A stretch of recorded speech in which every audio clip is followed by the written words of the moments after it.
The Critic first premiered on ABC on January 26, 1994, following a New York film critic named Jay Sherman, played by Jon Lovitz, who was described as having the mindset of a Gene Siskel and the physique of a Roger Ebert all rolled into one.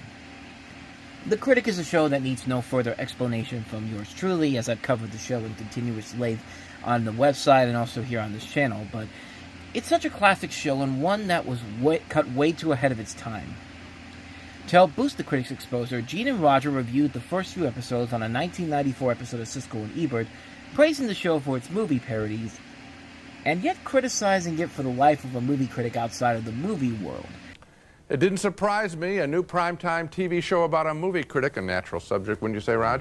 But what did surprise me, and I like the concept, it's all animated from the same production company that gave us The Simpsons. Unfortunately, it doesn't have as many memorable characters as that series, just one self-loathing movie critic with a head bigger than mine and a body smaller than, well, he's losing weight, so we'll see. The critic is named Jay Sherman, voiced by Jon Lovitz, and the first episode was very funny with its movie parodies. It also featured a starlet coming on to Jay before he reviews her new movie.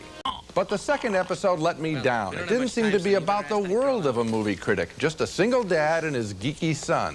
The third week was somewhere in the middle as Jay tangles with his spaced-out, waspy adoptive parents. The jokes about Dad get a little tired. They do repeat the same one over and over. There are no other memorable characters in the show besides Jay. The station boss is an unfunny dolt, not as sharp as parody, I think, as it could be. Jay's kid is a twerp off the old block. If the critic is going to succeed, and I hope it does, it desperately needs to refocus itself on the movies and the way critics interact with them.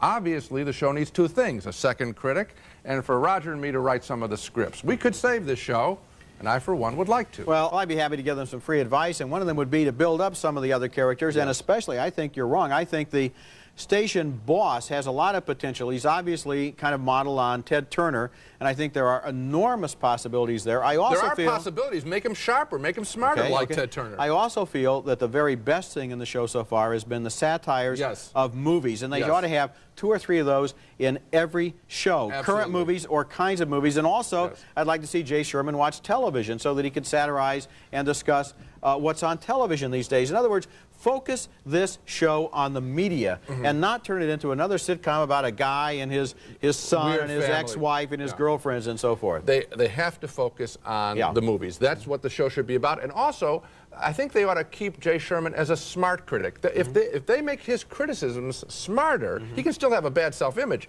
but make him a smart guy, because then their targets will be much sharper. I actually think that Jay Sherman is much smarter than I expected him to be before I saw the show. I think that he is intended to be relatively intelligent. I want him to open up and really knock some pictures out. Okay. With Gene throwing specific criticisms at the lack of memorable characters, in quotation marks, which, yeah, if I may coin the phrase of Duke Phillips, what a Duke-tastrophe.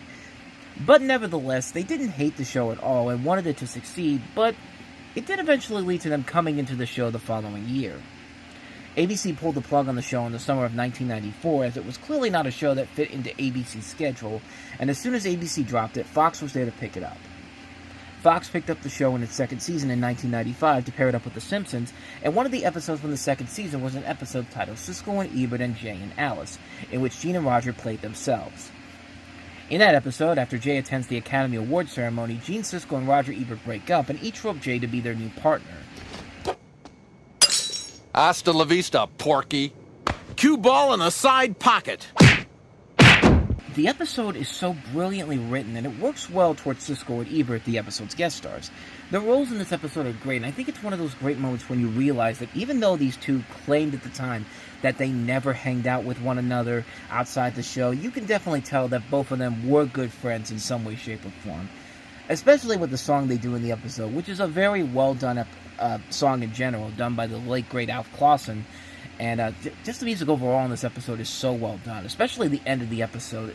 Just fantastic. It's a rip-off of Sleepless in Seattle, which in and of itself was a rip-off of An Affair to Remember, which wasn't that great of a movie to begin with. And you watch that scene and you see Gene and Roger finally coming together and realizing that they do make a good team. It just leads to a great ending to that episode. And just I get chills and just I feel happy just seeing that moment when I see those two shaking hands once again. Hey, I guess we do make a good team. Come here, you big lug. It's a great episode that not only has what made The Critic such a great show, but it also shows why Roger and Gene were so great together. And there was no doubt about it, they were the definitive film critics of their generation. But, as time has shown, life has a sick and twisted way of making things simple and fine seem more and more difficult. A very large lizard causes a great deal of inconvenience while trying to lay some eggs in Madison Square Garden in Godzilla, one of 4 new movies we're going to be reviewing this week on Siskel and Ebert, and we'll also have a report from the Cannes Film Festival. I'm Roger Ebert of the Chicago Sun-Times, and my colleague Gene Siskel had surgery a couple of weeks ago, and I'm very happy to report he's well on the road to recovery. Gene has seen all of the movies on today's program, and I think we're going to be hearing from him all during the show. Are you there, Gene? Yes, I am, Roger. I'm Gene Siskel of the Chicago Tribune, and I hope that our producers have selected a really good photo of me that our audience will be forced to stare at for the next few minutes. Okay. I wonder if such a photo exists. You're looking great, Gene. Oh, thanks. You look fabulous. Okay. You're an excellent critic. Okay, now on to Godzilla, which plays like they took a...